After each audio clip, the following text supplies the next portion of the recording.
Hello there. So today I'm going to be talking about the IB English A individual oral assessment that you may be doing.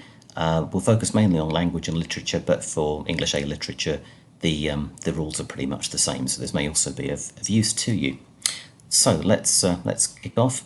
So initially, it's worth remembering that you're allowed to effectively bring in the structure to look at during your oral, and this is in the form of what's called the outline.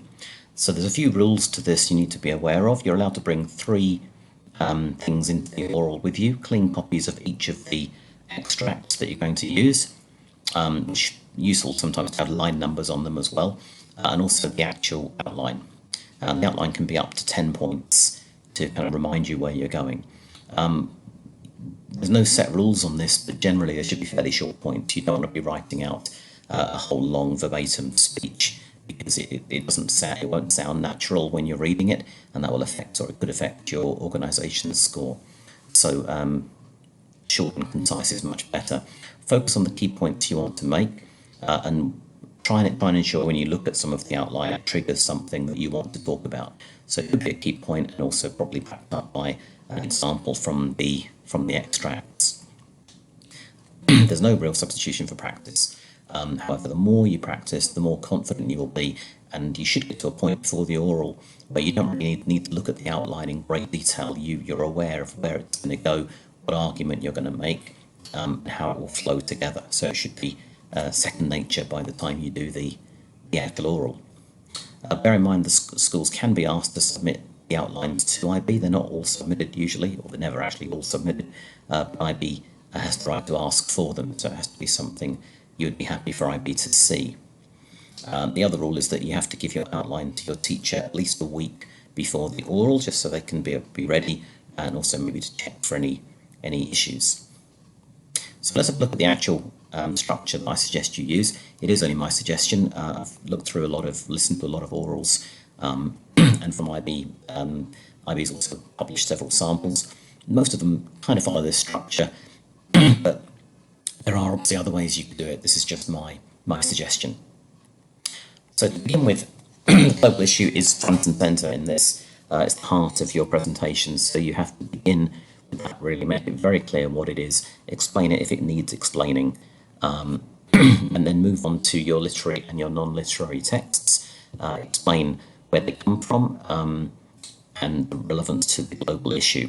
What you don't need to do is summarise the text. If it's a novel, for example, your examiner can assume they know what it is. Add some context, a little bit about the global issue, if it's to do with Me Too or Black Lives Matter or something like that, and then you can start to bring in your two texts. And really what you want to be doing is looking at the authorial choices here. How are the authors deciding to present that particular issue? Now, your thesis statement, which I mentioned in point 2, you need to be really clear on this. This is your claim that you're going to test through the rest of your presentation and show how you think this is true. How are you going to link both of your texts to the global issue, and specifically, how do those extracts and the wider bodies of work present the global issue? That's the key thing. So you need to be very clear on that. So I would say these are the key things that you really need in your start. Now the middle section, which is going to take up the bulk of your talk, the start is probably a minute or a couple of minutes, no more than that, and then you move into the middle section. I would recommend starting with the literary text, and you look at your outline and you think, what are the key points I want to make? So when we're looking at a particular extract, for example, which point really focuses on and discusses the global issue, and how does the writer do that? What words or phrases or images, or probably phrases for literature, do they use to discuss the global issue? Pull that all together, make sure the focus is on the global issue entirely, and then you should be off to a pretty good start. And do the same again for the non-literary texts. Remember that if you're using a small literary text, non-literary text, such as an advertisement, you need to have a body of work and refer to that body of work. In the same way, the literary text, you don't only talk about the extract, you talk about the entire piece of work. It's very important you have a balance between the literary and the non-literary, and also that you give equal time roughly to the extracts and the wider bodies of work that they come from, If you don't, then you'll be penalised almost certainly in criterion A, because that specifically asks for those things. So when you're practicing, make sure you've got a nice balance between those. And it's tricky because you only have 10 minutes, a couple of minutes for the intro, maybe a minute for the conclusion. So you can see you're down to 7 minutes already. So you have to plan very, very carefully for this. All the way through, not after point 5 and 6, but all the way through, you must include regular references to the texts and the extracts that you're looking at. You also need good terminology to score well for criterion D, the language. You need to understand the terminology of your particular text type. So if you're looking at cartoons, for example, political cartoons, you need to use the correct terminology to refer to those all the way through. And also think about the form and the content. The form is the type of text type. How is that relevant? How is that important? So you try and mention that all the way through. And then once you've done that, you should have hopefully a minute or so left at the end for a conclusion. Announce that you're going to now be talking about the conclusion to signal you're near the end. And basically all you need to do at the conclusion, nothing new, just bring it back to your thesis statement. However you just proved that what you claimed at the beginning is true. How have those two texts helped us understand a little bit more about the global issue? How have the writers, worked to describe that global issue to everybody and make it clear what it is? Okay, and then once you've done that, you can wrap it up and move on. In the final section, after 10 minutes, you have some questions from your teacher, and these will be for around about 5 minutes. In total, the oral has to be 15 minutes, so if you finish early, you're just simply going to get more questions.